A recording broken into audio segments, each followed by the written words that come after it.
cette vidéo va être explicative des forces occultes en présence, le combat des forces occultes, on va dire. Nous avons retrouvé, en fait, c'est Nolwenn qui a retrouvé ce matin la petite statue de La Fontaine par terre et la tête arrachée, voilà, par le choc. Symboliquement, c'est incroyable ce qu'il s'est passé que je vais essayer de vous expliquer. Déjà, cette petite fontaine, bon, on l'avait achetée à l'époque avec Janine, à Selena et tout ça. Et vous voyez, c'est un dauphin.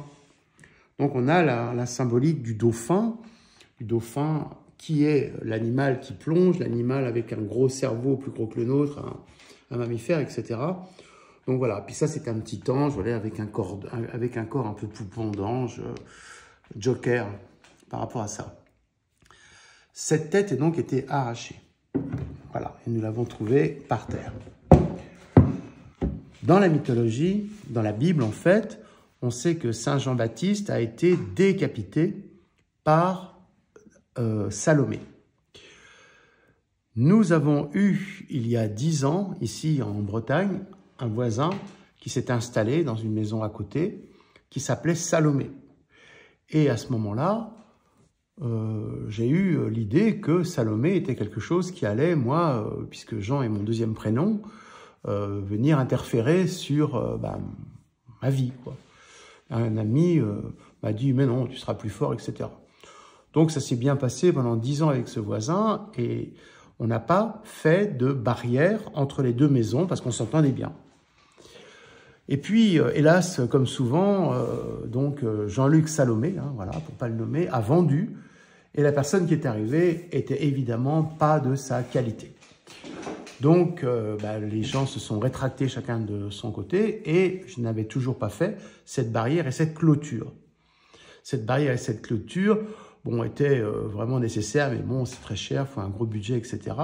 Et puis là, vu les circonstances, pour avoir la paix vibratoirement, je commence à faire un budget pour ériger la clôture. Une clôture en bois, on fera une photo si vous voulez. Rien n'est secret, hein. Donc une clôture assez imposante qui va donc nous couper des regards pénibles des voisins qui ne se parlent pas, qui ne se supportent pas, et pouvoir avoir la paix. Mais c'était également un blocage au niveau des énergies, parce qu'il faut dire que les mauvaises énergies viennent du nord et nous envahissent.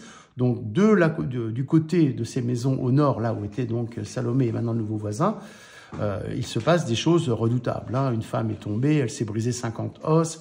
Donc ce sont les forces noires qui sont là-bas, qui sont représentées là-bas. Et nous, notre maison au sud correspond aux forces blanches.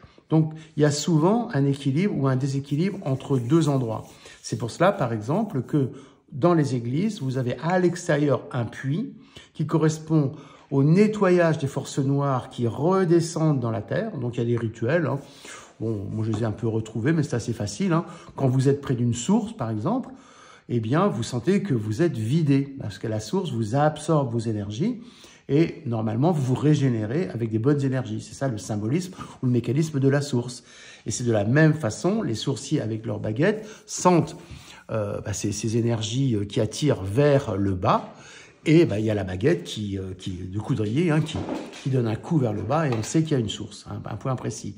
Donc, vous voyez comment tout cela fonctionne au niveau tellurique, donc par rapport aux énergies réelles de source qui attirent H2O et les énergies vibratoires de la psyché, donc supportées par le côté H2O de notre cerveau, notamment le cerveau médusa et le cerveau poulpe et le symbole du dauphin, voilà. Et que tout cela est très important si l'on veut gérer de façon optimale sa vie et rester sur un axe droit, un axe chevaleresque. Au moment où je commence à ériger cette palissade de 4 mètres de haut, les poteaux étaient quand même un peu en instabilité. Je me suis dit, il faut surtout pas que le vent se lève. Et évidemment, le soir, comme ce n'était pas prévu sur la météo, la tempête commence à se lever et des vents assez forts quand même jusqu'à 90 apparemment, quoi, se lèvent. Bon, j'étais assez inquiet, bon, je l'avais fortifié. Et Nolwenn me dit, tu vois, c'est toi qui a déclenché la tempête. Bon, voilà, on parle avec les dieux, nous sommes... bon, je rigole. Mais quelque part, c'était quand même assez troublant. Et c'est cette même tempête qui a fait basculer la statue de façon fort improbable. Ça fait 20 ans qu'il est là, il y a eu des tempêtes à 130 ici, enfin 110, 120, jamais elle n'a bougé. Donc il y a eu quelque chose qui s'est manifesté, des forces, alors je dirais des forces noires, pour manifester le mécontentement de la rupture que je fais entre la partie nord de la propriété et la partie basse, avec le syndrome de Salomé, couper la tête. Donc l'idée, si vous voulez, c'est que cette statue, symboliquement, a fait fusible. Je pense qu'il y a eu une protection par rapport à la maison, qui est quand même protégée, pour nous montrer qu'il y a eu une protection au niveau de la tête. Sinon, là où a été coupé, c'est au niveau de la gorge. Au niveau de la gorge, c'est la thyroïde. Et là, j'expliquerai plus tard que le travail que l'on fait sur les cellules microchimériques, vous voyez comment on jongle entre une statue, une palissade, des voisins qui se supportent pas et les cellules microchimériques. Mais c'est comme ça. Hein, c'est comme ça que ça se passe, enfin, pour nous. Donc, les cellules microchimériques qui sont gérées par un mécanisme complexe de la thyroïde, mouvement circulaire de la thyroïde, du cartilage thyroïdien. Hein, je ne parle pas de la glande thyroïde.